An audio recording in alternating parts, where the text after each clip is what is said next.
Hello, I wish I was a little bit taller. I wish I was a baller. I wish I had a girl who looked... Hello and welcome to the Baller BBL SuperCoach podcast. I'm your host and coach of the Terrace crew, Matt Ricks. We are here at the end of round 7. We are 2 rounds out from the end of the BBL SuperCoach season. This will be our last pod of the year, so we're going to be previewing round 8 and 9 tonight.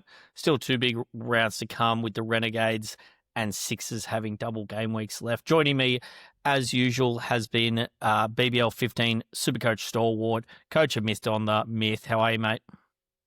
Yeah, not too bad. That was a really interesting innings from the strikers. Some awful bowling to Mitch Marsh, just putting him out of the park. But yeah, just pushing through. Tough year, but 2 rounds to go. Where do we see sitting heading into round 7? Where are you sitting and how are you looking coming out of it? Sitting just outside the top 2K coming into the round. Really hard to get a read this week. I think I'm doing okay, but I still haven't had a look to see the damage from that Sixers-Canes game across the board. Who's escaped with limited donuts? Who's sitting with a few? Really interested to see how it shakes out. Yeah, really tough round, especially for this game today. A lot of people having 0 points for all their Sixers and to a lesser extent Canes. Obviously, they were on the double, so tough break for anyone who had a Sixer on field. I managed to dodge most of that. I sat my 3 Sixers, thankfully, but I did not escape the carnage. I brought in Will Sutherland for his 6 last night, and it just hasn't been much of a round to write home about. Hopefully, a couple of the strikers can get some runs in this second innings. We're recording at halftime of the last game of the round between the strikers and the Scorchers. And the strikers, the Scorchers have put on a massive total with Mitch Marsh leading the way. Myth, we just got to go quickly over the prize league. So the 3K prize league, the leader at the end of round 6 was Daniel, coach of Gades AS. He led by 6. Our man Curry, the baller Boffin, he's down to 3rd. Top 3 prizes win, so 2,000 to first, 500 to second and third. And we'll be sending out an update on the league post the round finishing tonight. So producer Gramsy will be all over that. 2 rounds to go, really heating up. Make sure you check us out at ballr.live on all socials as well. Make sure you head over to find us on TikTok at Baller Sports. Just search for us. We need a few more followers on a new account there. So make sure you head along to find us. Hopefully we'll get our old TikTok account back, but you never know. In the meantime, make sure you go check out the new one. Now, Myth, it's been a big season, and I want to impart some wisdom on the audience from your thoughts on what you've learned. So I want to just get the biggest things. What are the biggest takeaways from Supercoach gameplay perspective for you this season? I think the biggest thing that's caught me out this season is cash gen. I think we spoke about it early on that I don't think either of us were too big on it, but it has killed me this season. Too many guys losing cash early, taking maybe punts on guys with higher break-evens early in the season when I probably have learned to maybe leave those till a little bit later where that break-even is just not going to be so influential. Because, I've been fighting a pretty low team value most of the season, and it's just resulted in having to take compromised picks, having to keep guys longer to get these premiums. My side now, I think I've got Whitey sitting there. I only just got rid of Beardman. Bancroft's still sitting there. These guys that are offering absolutely nothing have just found a way to stay in my side, and it's the product of some poor early cash gen. So how did that actually play out though? Was it the fact that you didn't chase break evens, or was it more a case of you probably purchased players who you got the double compound, you got the double sort of whammy of them not scoring the points that you were expecting and then losing cash with high break evens? I think it was not factoring break even enough early. I think an obvious one that comes back to me is in round 2, it was Brisbane Heat double and Munro versus McSweeney. Munro was coming off a really good score, low break even. McSweeney wasn't and had a high break even as a result. I liked his role a little better.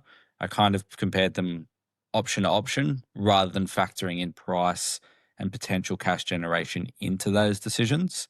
And I think it was that a couple times through the early rounds that went the wrong way.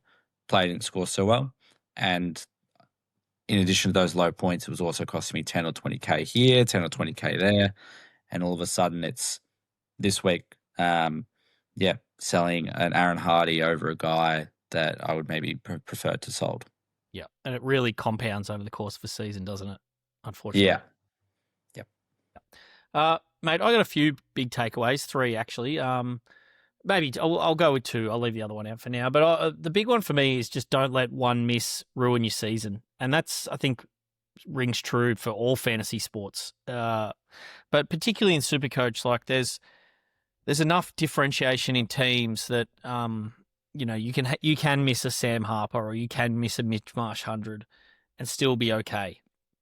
I feel like the natural instinct is to panic a little when you miss those guys and then go chasing the next round Sam Harper or the next round Mitch Marsh when that might not be the optimal play. So really compounding, like, putting, from a gambling sense, like putting good money after bad when you've missed the good result and then trying to chase what you've missed there. Bad decisions compound really quickly in this game, as do good decisions and stacking good decisions. So this is something that I really want to, I generally try to focus on, but Supercoach I think is the most concentrated type of fantasy game that it really rings true to me the most there. I think particularly in BBL, it's quite difficult with the very fast turnarounds. You don't have that time to cool down. No. We watch the NRL, you guys have got the Sunday snap, the rage trades, and then by the time it gets to the weekend there, you kind of mellowed out and you can be a bit more calculated. It's tricky in BBL. You've got to reset really quickly. So that's my number one, and that's like general fantasy sports. But once again, it just reinforces from BBL. The other one is, and I'd be interested in your take on this, Smith. I really try to pride myself on forward planning in BBL SuperCoach. So looking at the rounds ahead, how many players do I want from each team? What are the teams to target in each round? And how can I set myself up for max score involvements? But I think that I probably got a little bit too cute with that, and that I think focusing on the round ahead, the one round ahead, is the single most important thing, getting that right, nailing that, not so that you're not set up for a better position in future, just that it's better to defend than to be chasing. And so trying to maximize your score for this round as much as possible with a forward lens as well. I think I'm probably a little bit guilty of looking sort of 2 to 3 rounds down the track, particularly with guys like some Hurricanes guys and things like that. Mitch Owen has sort of come good, but not really. Just sort of trying to maximize my total score involvements when I probably could have focused some more attention on the next 1 to 2 rounds. Yeah, I can particularly agree with that. And I think, again, early on, if you can have a few trades spare that you're not needing to chase after score involvements, if you're not needing to chase after doubles, you can get on these guys that maybe are just emerging. You can get on a Joel Davies early when it looks like he's playing well and he's getting the overs. That opportunity to actually have a trade spare almost. Oh, crap, I need to use all 3 to get on, get up to 4 double game week players. Having that extra one there can just be so useful. Yeah. No, I think principally what I was trying to do was right, and I still think that it's a viable strategy. I just think that we know as well in NRL and AFL as well to an extent, I'm sure, that Supercoach is a front runner's game, and it's much easier to defend, and you're much more like you're putting yourself in a position to defend, and you can make moves to defend your rank rather than, okay, I'm going to optimize for 2 to 3 rounds ahead. I just wait. I'll be in such a good position come round 5, round 6, that I'll be able to make up that ground. But lo and behold, something always happens, and you're just never able to make up that ground, or very rarely. No, it's very hard to chase in this game, whether it be BBL, NRL, or AFL. If you're at the top, you're generally able to just take the best option rather than taking the lower owned option. Yeah, exactly right. And that gets back to my other point, just keep making optimal decisions. Ownership will tend to look after itself. I think I'm guilty of, that's another thing, I'm guilty of looking at ownership and looking for that pod low ownership option. I think that has a place, but probably far less than we all think. Yeah, I think it's more of a late season thing, more of a just happens to be lower owned. Yep. Just go for the player or players who are going to score the most points. All right, Myth, that's enough of what we've learned. We've still got 2 rounds left. Let's get into Renegades and Sixers to consider for their double. Just to lay the foundation here, mate, how many Renegades and Sixers are you carrying into round 8? I've got no Renegades at the moment. It was going to be Will Sutherland, so that's actually worked out okay. I've got 4 Sixers currently, so that's something that I'm going to have to factor in and look a little bit ahead and see how I can sort of navigate this and maximize round 9. And how many nuffs have you got if we include your Cam Bancroft as a nuff? Well, Uh, he might get another game, but yeah. He's going to be my nice emergency. He's finally going to do something for me.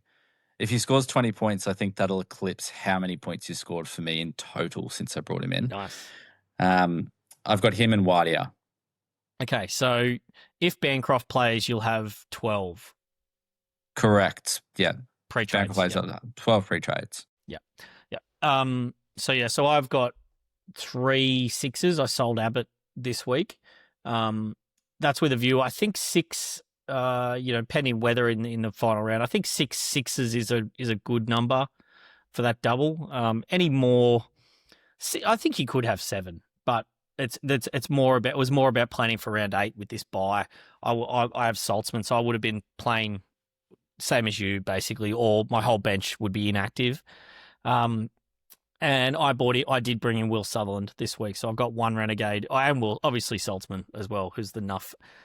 We can't really count him as a Renegade though this week, and that is, it's luckily that the Sixers are on the bye, so don't have to worry too much about Will and where he's going to sit. He'll just be firmly on the bench this week. Mate, are you just going to go with a straight 3 Renegade bring in this week, do you think? Yeah, I don't really see a way to go around that. I think there's a few decent options there. I think there's some few cheaper options I can look at too. And yeah, I don't really see any point. They're going to, at worst, they're playing 3 games instead of 2 over the next 2 rounds if I hold them through. So I'll just be getting three gades in. My trade-ins will be locked in tomorrow night. Yep.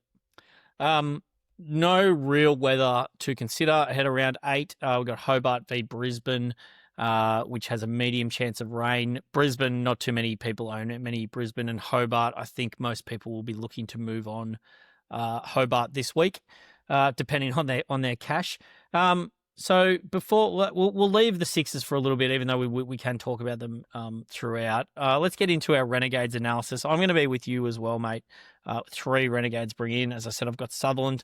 Let's start with the bat bowl duels. We got Hassan Khan, who's averaged 56. He's going to have a projected price of around 135k. He's got that good role. He's batting at 6, and Sutherland looks to be trusting him fairly well with the ball, and he looks like a very handy bowler to the eye. Yeah, he's looked good this season. And he's doing both. I thought at times that Will Sutherland would come in ahead of him, but I can't recall that happening on a single occasion. No. It was frustrating. I went to the Stars Renegades game last night. I thought this is perfect for Will to come in pre-surge. But they look like they've really they're trying to nail that roll down for Will for the last sort of 4 overs and let him rip at the death. But yeah, what about Will Sutherland, mate? He's obviously got a great pedigree. He's had a very average season by his standards. He's available at 122k, averaging just 42. Yeah, look, he's probably the one guy that I'm guaranteed to be trading in so far in terms of my gades. He seems to have a big one every season. The game hasn't really fallen for him. He had that knock the other week where he was 19 not out of 7. Yeah. Finished running them home. It's like those little things just seem to have gone against him this year. So I'm going to back him in and just hope that the game falls his way. I think he's one of the better options from the gades. So that's a hard yes on Sutherland and a probable on Khan?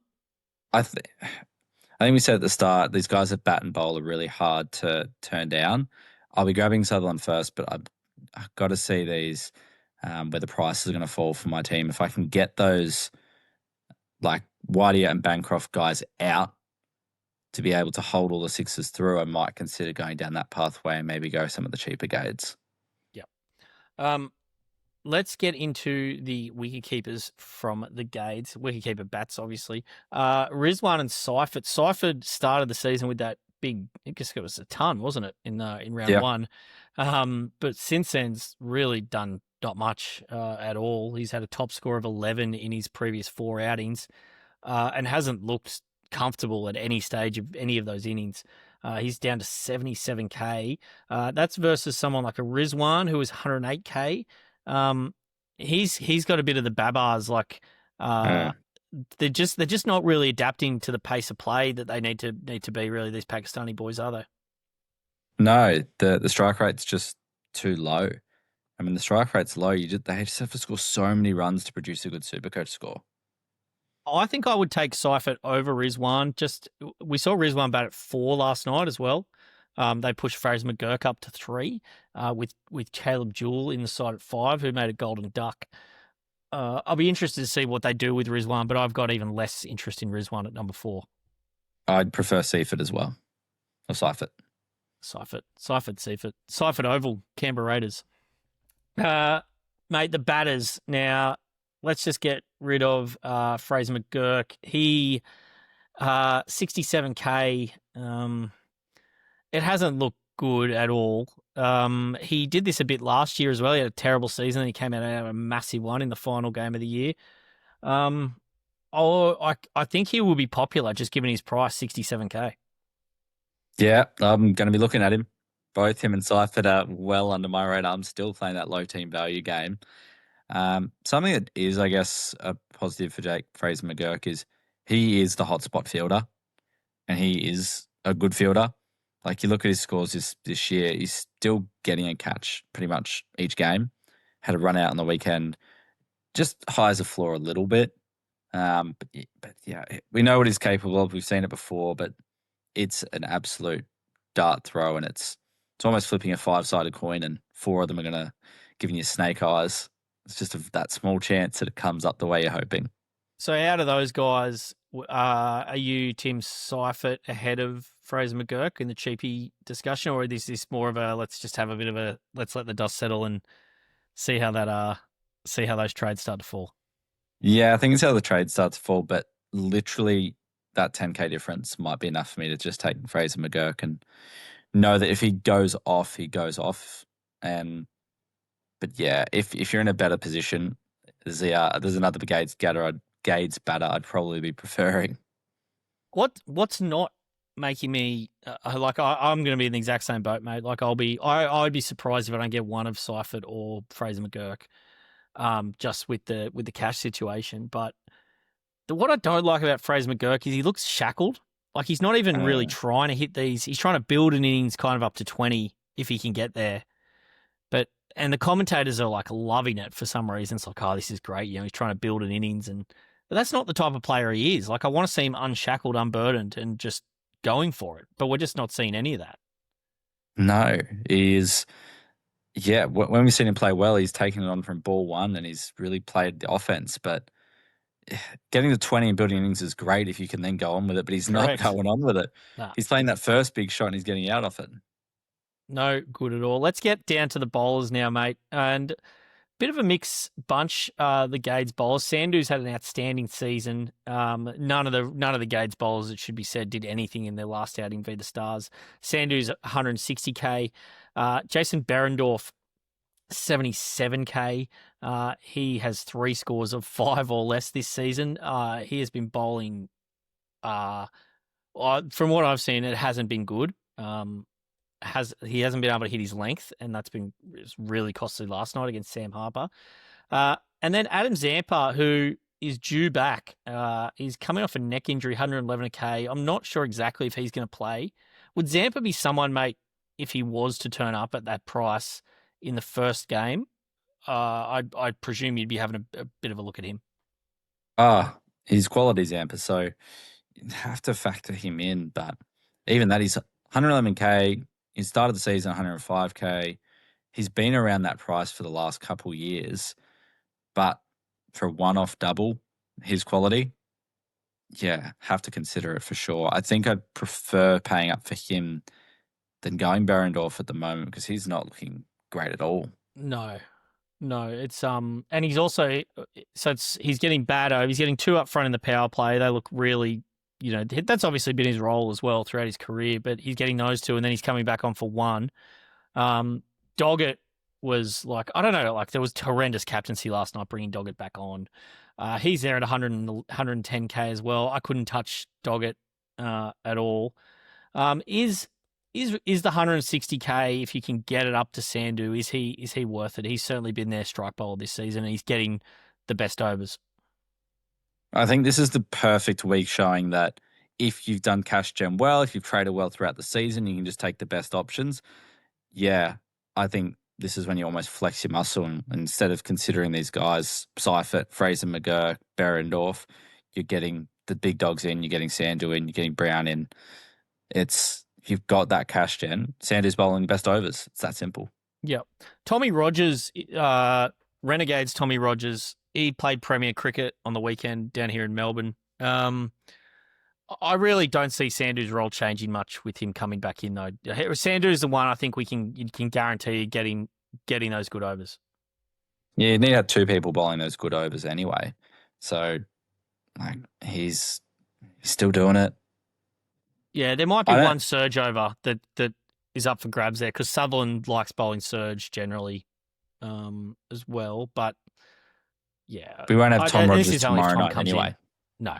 So that could only be the second game anyway. So yeah, I think if you can afford Sandu, same with Josh Brown, if you can afford those 2, they're the guys in form. They're the guys having the best roles. Hard to resist.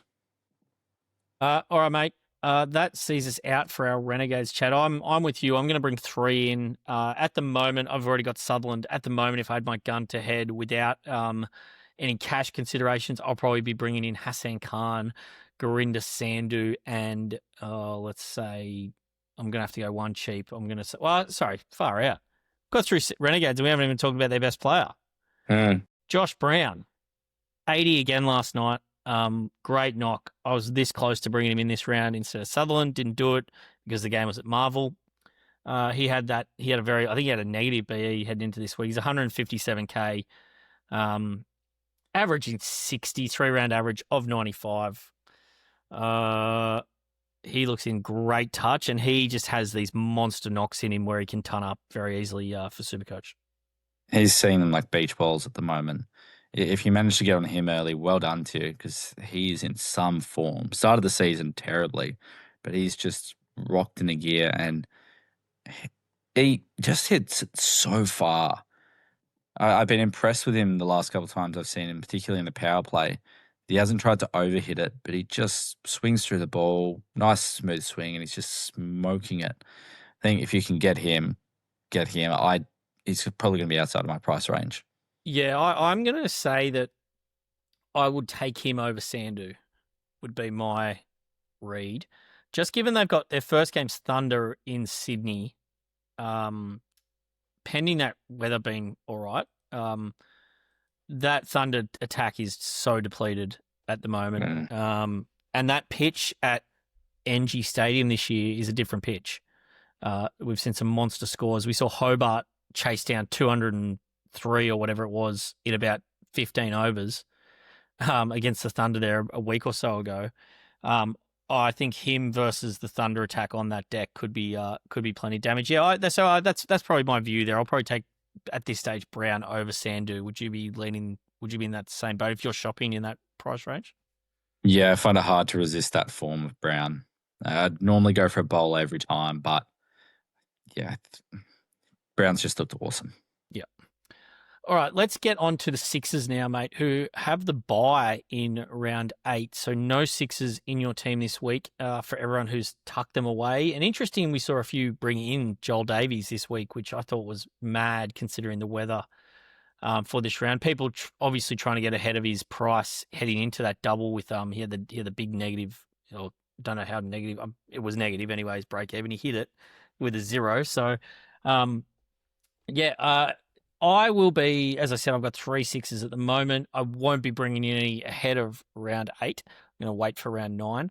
What's your general overview of a Sixers strategy for this week, mate? To be honest, my strategy was going to be pretty simple. I'm going to hold all Sixers. I'm going to go cheap Gades. I'm going to hopefully have cash in the bank, and I'm just going to load up round 9. Have my 4 Sixers, bring in 3 more. I think 7 on one team sounds too many, but I think the Sixers are the one side where you could say there's 7 really quality players in there with all decent roles.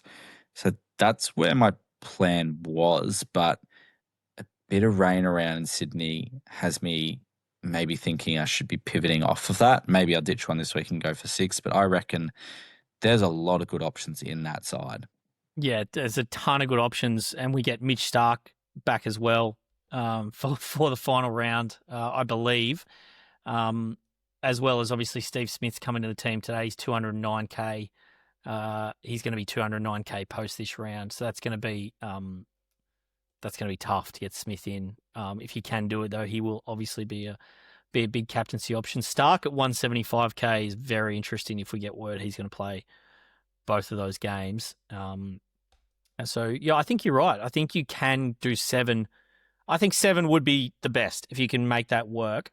If you've got to boost up your sleeve to bring 4 in. The problem, though, like you said, Myth, is this week, 4 on the bench. Most of us are carrying enough. That means we got no emergencies to up our sleeve. We got, if we get one injury or someone doesn't play that we thought we're going to play, means we're not going to have that full squad. How important is it to have the emergency option where you can sit a batter? Our squads aren't that deep.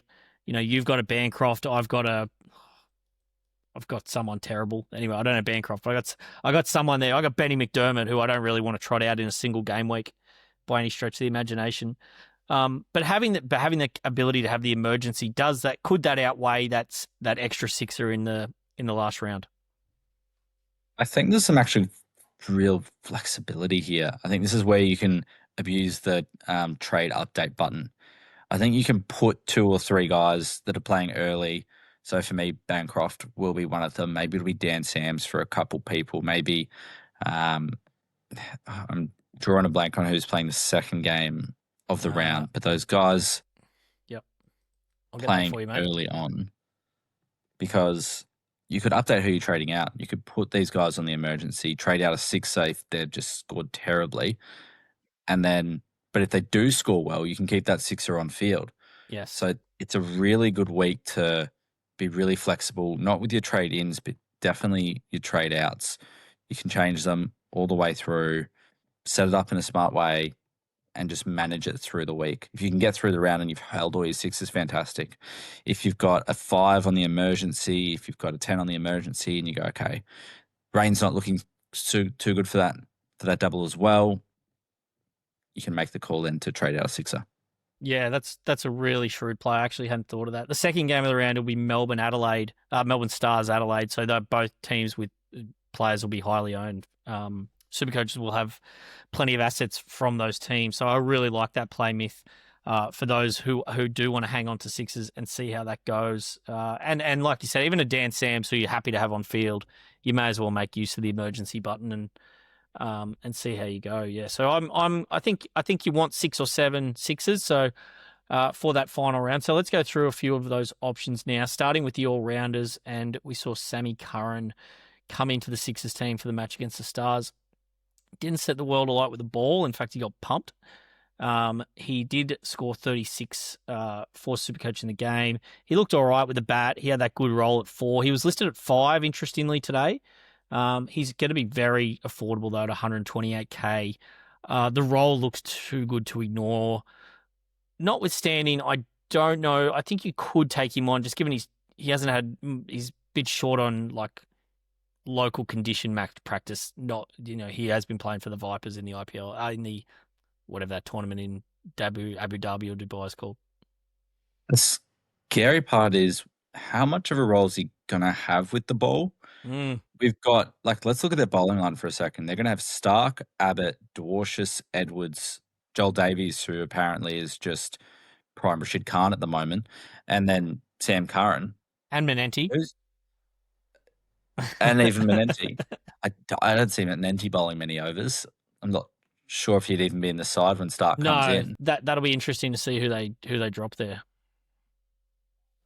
Yeah, there's just very clearly like Stark's going to bowl all four.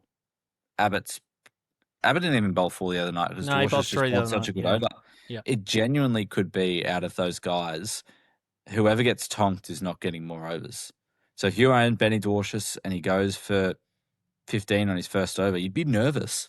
I'm already nervous. He saved my round last week, Benny D. But yeah, we should say it's thank you for producer Gramsci. ILT T20, ILT 20. There's too many T's in there. Yeah. And he has been in good form. Yeah, look, it's an interesting one. So we can expect him. Do you think he'll bat 5, Curran, behind Henriques, or that could be, they could change that up? Sounds about right. That's what they were looking at today, no Silk. Mm. Yeah, you'd probably expect Curran at 5. Makes a lot of sense. Maybe there's a world they bring Silk back, but if they weren't playing him today, then surely Curran just stays at 5. Quick update from the Strikers game, Myth. Short 24 off 16. So he's got to 20 for all the desperate captainers like us out there. Hopefully he can go on with a big score now to put it to bed. Jack Edwards, mate, we mentioned there. He was listed at 7 in today's game against Hobart. Obviously, we didn't see how that was going to pan out. You mentioned the risk of overs there. He's 168k now. He's the third leading wicket taker in the competition. And Moses really, really looks to him. I think he's really brought him on when they've been under the pump or they've needed a wicket, and he's delivered. So I think we can, I think you can relatively say with some security that Edwards should be getting those 3 overs most of the time. Yeah, I think. But then you just go down it again. Surely Stark's getting at least 3, 4. Surely Abbott's getting 3. He's bowled well. Then we go to Edwards. Then all of a sudden, Dwarshuis just bowled incredibly the last game. And then if it's spinning, Davies is definitely going to bowl. It's it's 6 into 5. It's 6 into 5, isn't it? I think that the one thing that would make me confident these guys bowling if Sam Curran bowls that first over again against Tonked, I think he'd be very quick to lose overs. I think all the others are at least going to get two cracks at it, but I don't think anyone outside of probably Mitchell Stark, it would be safe in bowling those overs. Do you think Stark will get a surge over? So probably Abbott and Stark would be the favourites there, wouldn't they? Would have thought. I would say so. Yeah. I think Jack might get one up front. Maybe he gets one of Surge of Death and then bowls 2 throughout the middle. But their bowling attack, that is just absolute world class. Are you already an Edwards owner? Did you hang on?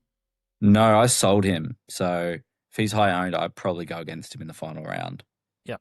Interesting. So he's going to be 168k. So relatively cheap for such a good performer.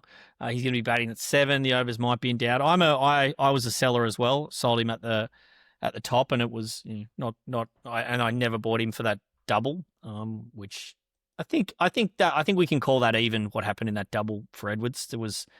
Could have been worse, but it wasn't. He certainly didn't light it up by any means. Mate, Joel Davies, 157k. Got a note here from producer Gramsci that he's at risk of losing his spot to Stark. I think Manenti will be the one who loses that spot. So I think Joel Davies is a bit of the man of the moment, and yeah, he hasn't looked like not bowling out his 4 in the last 4 games. Yeah, but when you're going under a 4 economy rate in T20, you're gonna stick with him, aren't you? And he's been great. I don't think he's any chance of losing his spot. I think he's been probably one of the, if you're putting a team of the tournament together, he's probably in it. He's been really, really good for the Sixers, and I think I'll probably end up without him again, which probably won't be a fun death ride. It only just occurred to me about 4 or 5 days ago that Ollie Davies got dropped at some point for the Thunder. And yeah, that the Joel Davies has turned into the good Davies all of a sudden, which I knew was a possibility, but from what we'd seen, like Ollie was leaps and bounds ahead, and now Joel's just turned into a new player. Yeah, he's killed it. But owned both him and Sammy Harper last year. Yep, just a year early. Exactly. No, I I'm probably gonna have to bring in Joel, I think, in that last round, but we shall see. Let's get down now to the bat onlys from the Sixers. Steve Smith, is it a case of, mate, if you can afford that 208K, is he worth the money? How much, I suppose, would you compromise to get Smith in your team for that final round? Yeah, I think I'd just sell the farm. I think at the end of the day, we're going to have some of these single game week guys that are going to be quite expensive. I don't think there's many that I wouldn't sell for him. I think that might be literally maybe Matt Short and maybe Stoinis that I would want to hold on to. I think nearly anyone else I'd be willing to part ways with. And even those two, I think I would consider doing it. Yep. Yep, we'll be in the Discord in the lead up to that final round as well, in the lead up to the lockout, answering questions. So jump in there if you want to figure out which gun you need to sell to afford Steve Smith in that final round, mate. Babar, I'm a proud Babar owner, not so proud maybe. He's 92K now. It's just rinse and repeat for Rizwan, isn't it? He's just got the better role than Rizwan. Yeah, and we have seen it a couple of times. He scores a little bit too slowly. He basically needs a half century for it to be a good score. If you get one of those across the two games in the double, you're fine. Yeah, but you wouldn't be bringing him in? No, I think maybe if you needed the cheaper option, because I don't think we're going to see many cheaper options with the Sixers. No, that's true. None of these guys we've gone through are going to be under sort of that 125K mark. So yeah, definitely gonna be required there. The bowlers, mate, Mitch Stark, 175K, Sean Abbott, 125K, Ben Dwarshus, 145K. Dwarshus, Abbott, I think if you'd line them up before the last round, Abbott was the pick. Dwarshus was more of the pod player. He was the one who came off. I don't know. Who do you prefer out of those two guys if you could only fit one of them in? Just on the pedigree? On the pedigree, on the role, I think you have to think Dwarsh's pinch hitting is going to be a little bit less likely now that this batting line is at full strength. Abbott Field's in the real hot spots. We've seen him have games where he's getting 30, 40 points in fielding alone. And I think a lot of people will be drawn to Dwarshus after last time.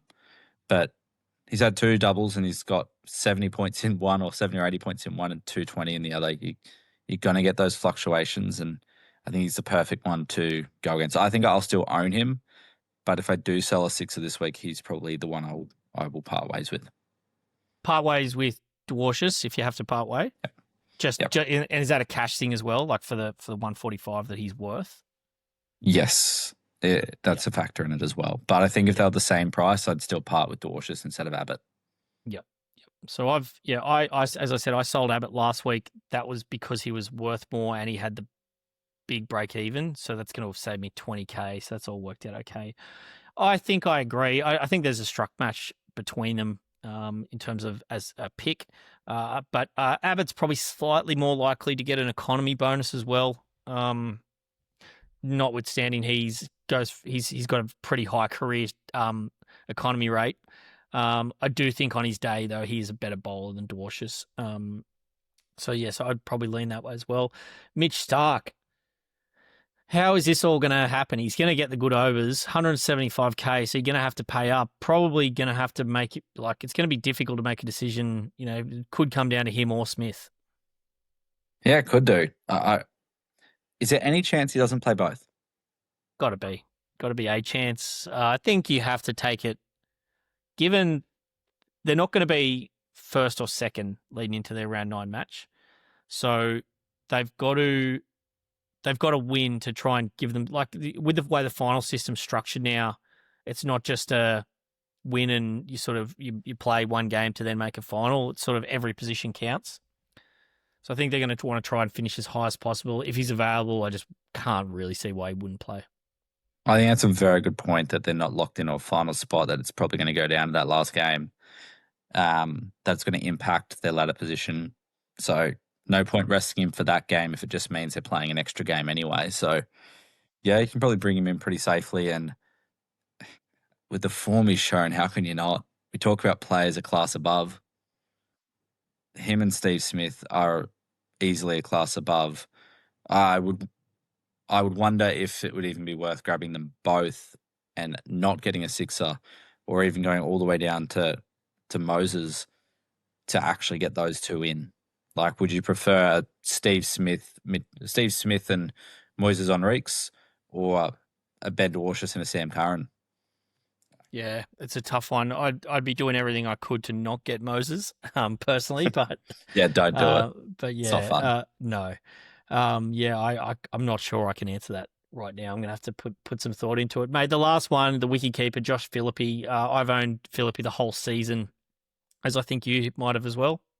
Yeah, it's been pretty good. He's down at 121k now, but that's due mainly to his golden duck that he got recently, plus a washout today. He's in 68% of the top 10% of teams. Look, if I didn't own him, would I bring him in? Look, he's the right price, I suppose, is the one thing you can say. And he's been in decent form. He's looked good. He's timed the ball well generally. I think he'd be fine to bring in as one of your options if he fits the price range. I think the big thing is who else you're going to have a keeper. I mean, if he was bat only, you could say take him on with a few other guys, but you've got to take him on with a single. Sam Harper might be better on a single, but yeah, if you don't have Sam Harper, I think you pretty much just got to take Philippe. Yep. The strikers, none for 82, chasing this big target of 233, mate. Short 43 from 25, 44 from 26. Very, very handy score coming up for short for captainers out there. Mate, that takes us through our analysis of the double. Would you consider any non-doublers for these last couple of rounds? I suppose the weather is the main caveat and main thing that we need to look out for that first round 9 fixture. That's a bit of forecast rain for Sydney. Yeah, I think that's it. I think that's the only reason that I would bypass a sixer to go for someone else. If that first game's looking awful, and even more so if the second game's looking awful, then you're definitely going to pivot. Even if that first game isn't looking great, I mean, for Steve Smith, for example, he gets on for 5 overs. You're getting him on a single anyway. Against the Heat at the Gabba. Yeah, against any other option. And you might get a 5 over run for him. It's very hard to pivot against it, but maybe you might take an inform Alex Carey. Would be a fun punt to Adelaide Oval against the Gades and what looks like a pretty flat deck there at the moment. Maybe there's an all-rounder somewhere there that you could be looking at, but I think we're just going to be getting in sixes. Nothing too obvious at the moment. Looks like nothing too obvious standing out. I think the thing just to keep an eye on for that weather in that Sydney game is as long as it's not a total washout, from ball one. I think if it is a total washout, though, I would avoid sixes because you're likely already going to have 3 or 4 in your team anyway. And then to be so overloaded for one game is probably too much. But yeah, if there's any sniff of a fixture for that first game, I'll be bringing in 3 sixes to try to maximize that double. It's the one round where break even and all of those price changes are going to have 0 impact. So yeah, you don't have to really think about the future. Just get those sixes in, I think. All right, mate. Let's just do a quick season review from our preseason predictions. Now, your 3 predictions. Jack Edwards, top 5 average prior to Sam Curran arrival. That's a big round of applause. He absolutely lit it up, mate. You must have been pretty chuffed with that one. Yeah, pretty happy with that one because my decisions reflected that. the vice captain in round 1. Correct. It all started so well. The second one was Mitch Owen flop. I think it was something like you said he'd score under 200 points in the first 5 rounds or something. Yeah, sub 40 average after the first 3 rounds where they played 5 games. Yep. So yep. I think he was well under that. I think he was around 160. I think he was, absolutely awful. I'm actually a little disappointed that when that final team list came out and we saw he was likely the 7th bowler, that I didn't back that in. I think that was an error. I think we've just seen such reversal. Mitch Owen's been awful this year. You've got people that were like Harper and Davies awful last year, great this year. Got to react to what's going on. And he was 190k bat only, basically. Yep. Yep. No, I think 70% took. we get so worried, don't we? And you've just got to kind of cut through all that noise. And when the ownership's so high as well, you just like double game week first up. Everyone got so worried. It was 138 points through those 3 rounds, mate. So you absolutely nailed that call. One that maybe just didn't go quite as close for you was you can't get them all right. Xavier Bartlett, 25 wickets and 100 runs. Probably unlikely. He's currently got 9 wickets and 60 runs through 7 games. He's had a bit of a middling season, Bartlett. He's looked the business a few times. He took the captaincy on for a few games as well. The Heat have just really struggled, though, and it's been a tough season. Yeah, I don't think playing at the Gab has helped him at all either. That's been that road, scoring road this season. And yeah, he didn't respond too well with the captaincy, and I think maybe the lack of some other quality bowlers around him's probably hurt him too. On to my predictions. I went with Mitch Marsh, top run scorer, which was not looking all that good until tonight. And we're back in it, albeit I think Sammy Harper is going to be very hard to catch. Him and Dave Warner have really lit it up. Warner in the back half has been impossible to get out. In saying that, I don't think all of Davies' innings have been amazing, given they've lost all those games. And not just lost, they've been pumped in all those games. Might have just had the pitch a little bit undercooked, Davey, in a few of those knocks. Yeah, maybe needed to just go a little bit harder too. Maybe playing a little bit safe, protecting the wicket a bit too much. Maybe needed to just, accelerate a little bit further, take a few more risks. No, certainly those shown that he's still got it, Warner, in terms of being able to get the runs poled on. So Marsh is probably, that's a wicket. Short gone, 52 off 30. Aaron Hardy, highly owned Aaron Hardy, picks him up. 1 for 20 off 1.5. So look, Marsh probably not going to be top run scorer. My other one was Stoinis revenge season. Now this one I can be a bit more pleased with. He's had a great year, Stoinis. He's been much more inclined to bowl himself. We've seen much more of a role like he plays for the Australian T20 team. Yeah, he's bowled himself plenty. He's been taking death. Maybe he shouldn't have taken death, but at least once. He just looks great. He's really improved, I think. I remember a couple of years ago I was really struggling, and last year he was solid. This year's been even better. Great coming into the World Cup. Yep. And my last prediction for the season was Jamie Overton, top wicket taker. I did call him Jeff in the preview, but I'm sure Gramsci fixed that up. Jamie Overton, most wickets, still possible. Look, I think he's got 10 or 11 poles. Probably not going to do it. The Stars boys, Curran, Ralph and Siddle, and Stoinis for that matter, they're all right up there. Interestingly, Overton just has barely bowled in this double myth. Like, I'm not sure if he's injured or, not sure. It's been quite insane, and that game where he didn't bowl at all, did he? Which was just bowled 2 stunning. overs the other night.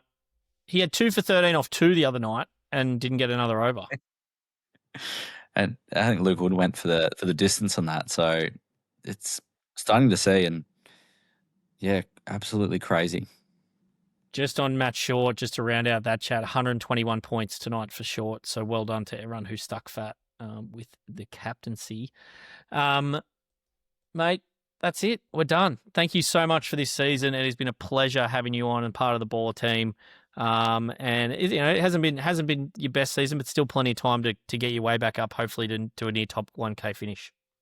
Yeah, I can still finish strong, and I think it's a good thing every now and then some of these decisions go the wrong way, and it's almost a bit like golf. You get a little bit confident, and the game's just going to humble you a little bit.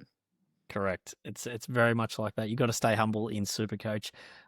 Mate, it's been a sensational season. We're going to be back with NRL content coming up very soon, so make sure you stay tuned to all social channels. In the meantime, jump in the Discord. We got hundreds of people in there now. It's amazing. Building a great little community in there in the Baller Discord. That's ballr.live/Discord. Make sure you sign up to ballr.live. Start using all the tools ahead of the NRL season and the back end of cricket. Myth, thank you very much. It's been a pleasure. Yeah, really appreciate you guys inviting me on. It's been great to pod with you guys. No worries at all, mate. And a big shout out to producer Gramsci, doing everything behind the scenes. He's had a stellar season. All the content you've seen on our accounts and our podcast, he's been the man behind that. So we thank you very much, producer Gramsci. And of course, Jono and Tubes, who have been amazing contributors as well. And finally, to you, the listeners, Curry, the Baller Boffin, still in it, still top 100. Hopefully he can keep going.